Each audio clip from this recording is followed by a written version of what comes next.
ক্যারিয়ারের শেষ সিনেমার জন্য কত টাকা নিচ্ছেন বিজয় থালাপাতি? দক্ষিণী সুপারস্টার বিজয় থালাপাতি তার ক্যারিয়ারের শেষ সিনেমার নাম ঘোষণা করেছেন।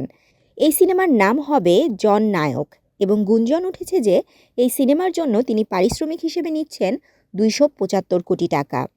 এতে করে তিনি বর্তমানে ভারতীয় সিনেমার সবচেয়ে দামি তারকা হিসেবে পরিচিতি পেয়েছেন, যে তালিকায় তিনি অতিক্রম করেছেন শাহরুখ খান, সালমান খান, প্রভাস ও রজনীকান্তদেরকেও। টাইমস অফ ইন্ডিয়ার প্রতিবেদন অনুসারে জন নায়ক সিনেমার পর থালাপাতি বিজয় পুরোপুরি রাজনীতিতে মনোযোগ দেবেন।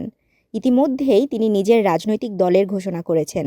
দলের নাম রেখেছেন তামিলাগা ভেটারি কাগাজম এবং ২০২৬ সালের তামিলনাড়ু বিধানসভা নির্বাচনে তার দল অংশগ্রহণ করবে। রাজনীতিতে তার রিটেক রাজনীতিতে তার আগ্রহ বেড়ে যাওয়ায় সিনেমার পেশা থেকে অবসর নেওয়ার সিদ্ধান্ত নিয়েছেন বিজয়। জন নায়ক সিনেমাটি পরিচালনা করেছেন এইচ বিনোদ, যেখানে থালাপাতি বিজয়কে দেখা যাবে একজন রাজনৈতিক নেতার চরিত্রে। সম্প্রতি সিনেমাটির ফার্স্ট লুক শেয়ার করেছেন বিজয়, যেখানে তাকে সাদা পোশাক পরা অবস্থায় জনগণের সামনে সেলফি তোলা পোজে দেখা গেছে। এই ছবিতে তার সঙ্গে আছেন অভিনেত্রী পূজা হেগড়ে, মমিতা বাইজু এবং ববি দেওল। বিজয়ের ভক্তদের জন্য আরও সুখবর, সিনেমার সুরকার হিসেবে আছেন ভারতের মিউজিক সেন্সেশন অনিরুদ্ধ রবিচন্দন।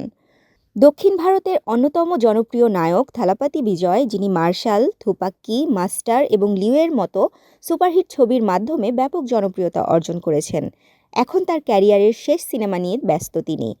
তার সফল ক্যারিয়ারের পর রাজনীতির ময়দানে নতুন যাত্রা শুরু করতে যাচ্ছেন এই দক্ষিণী সুপারস্টার। তাশরিফা তৃষা, তরঙ্গ টিভি।